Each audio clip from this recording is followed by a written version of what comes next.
예, 이번 시간부터는 소득세를 한번 나가보도록 하죠. 소득세라는 게 지난 시간까지는 우리 뭘 배웠죠? 법인세를 배웠죠.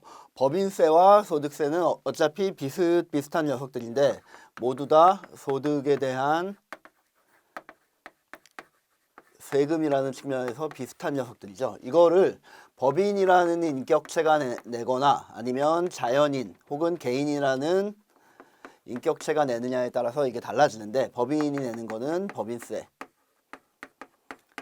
소득세, 줄여서 그냥 법인세라고 부른다고 했지 않습니까? 그리고 자연인들이 내는 세금을 개인 혹은 자연인 소득세, 인컴 텍스, 뭐 코퍼레이션 텍스라고 영어로도 하는데 어쨌건 간에 이제 지난 시간까지는 이거를 열심히 배웠고 이번 시간부터는 이거를 배우도록 하겠습니다. 이것들은 모두 다 소득에 대한 세금이다 라는 걸 알고 출발을 하시면 되겠네요.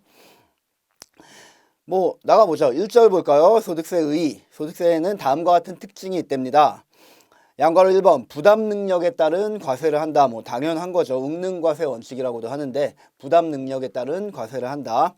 두 번째, 납세자와 담세자가 동일한 직접세이다. 우리가 법인세 이전에 배웠던 부가가치세. 부가가치세는 소비에 대한 세금이라는 특징도 있었지만 얘는 어떤 특징이 있었죠?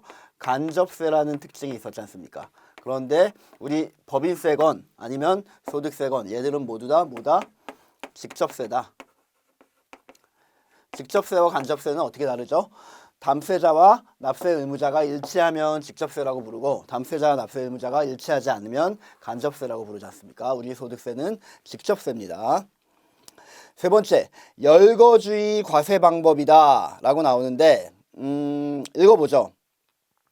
소득이란 개인이 일정 기간에 얻은 경제적 이익을 말하며 소득세법상 소득이란 소득세법상 열거된 소득을 의미한다.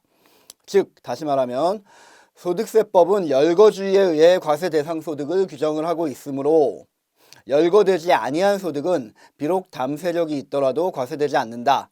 뭐 다만 예외적으로 금융소득에 대해서는 유형별 포괄주의를 뭐 어쩌고 하고 있다. 저 뒷부분에도 나오는데 요 앞에 지금 우리 책에 빈칸이 조금 있으니까 정리를 한번 해보죠. 어떻게 정리할까요?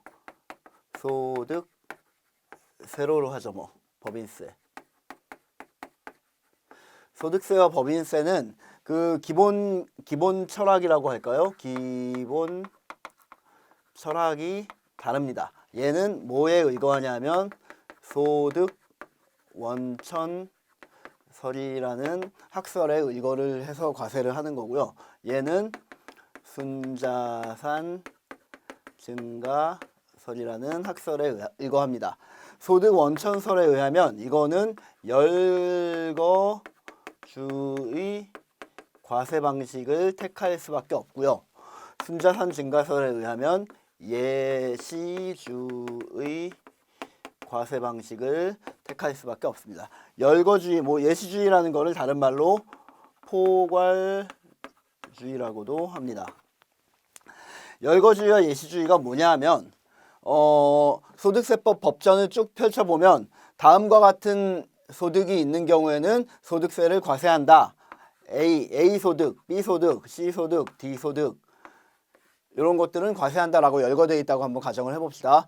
그러면 우리가 실생활을 하다가 이 소득이라는 소득이 발생을 했습니다. 이거 과세할까요? 안 할까요? 과세 안 하죠. 열거된 것만 과세를 한다니까요. 소득세는 항상 열거된 것만 과세하는 소득 원천설에 의해서 이런 방식으로 법전이 규정이 되어 있는데 법인세법 같은 경우는 그렇지 않아요.